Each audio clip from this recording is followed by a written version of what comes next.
បាទសួស្តីបងប្អូនអរគ្នាបាទអញ្ចឹងបន្តពីវគ្គមុនគឺយើងរើខាងស្បែកអង្គយ៉ាបាទហើយបន្តមកទៀតគឺយើងរើក្បាលកន្លះរើសាមី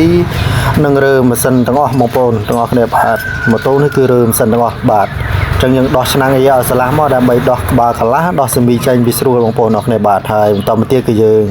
ដោះខ្សែកលកាមចេញពីក្របបាទខ្សែកលកាមយើងបាទហើយចាប់ផ្ដើមមូឆ្វិចញាប់ដៃញាប់ជើងស្រោតឆាប់បាទចិត្តដាច់ឆ្នាំហើយបាទអញ្ចឹងយកញងលកាមចេញមកក្រៅមកបាទហើយបន្តមកទៀតគឺយើងមូខ្ចៅចង្ហៀងបាទប្រើសោលេខ10យើងប្រើទូលវិសមូចេញមកបាទហើយបន្តមកទៀតគឺយើងមូខ្ចៅក្បាលកន្លះយើងខ្ចៅ4គ្រាប់បាទរង4សន្លឹកបាទហើយមានរងមួយពណ៌ស្ពាន់បាទរងនោះគឺរងកន្លែងរុនបូមប្រេងបាទហើយយើងចាប់ផ្ដើមដោះទាំងអស់គ្នាបាទចឹងមុននឹងដោះអ្វីគឺយើងត្រួតពិនិត្យមើលបងប្អូនអរគ្នាបាទខ្លាចរងស៊ីនឬខ្សៅអាយអីមកដាក់មកវិញយើងចំណាំតែរបស់ស៊ីនរបស់អាយយើងអត់បានមើលអញ្ចឹងយើងត្រួតពិនិត្យមើលទាំងអស់គ្នាបាទ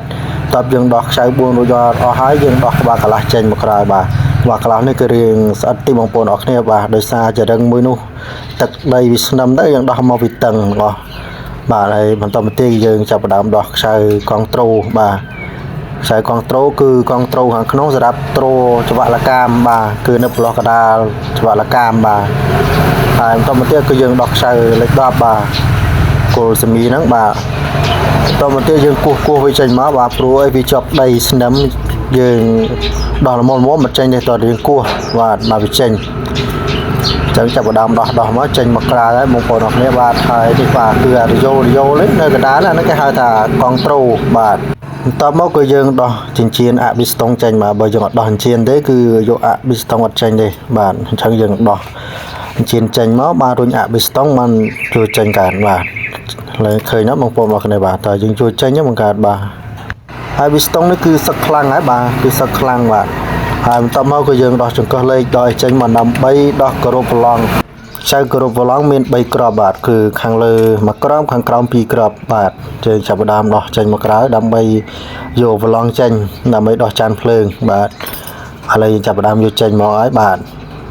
គឺមានទឹកស្រក់បាទគឺទឹកវានៅក្នុងហ្នឹងបាទទឹកហ្នឹងហើយបណ្ដាលឲ្យវាត្រាំអាចឆេះដុំភ្លើងបាទអញ្ចឹងយើងត្រូវបង្ហូរឲ្យស្អាតបាទដាក់ចន្ទុលបង្ហៀងឬក៏ចន្ទុលកដាលដើម្បីឲ្យស្រក់ទឹកបាទ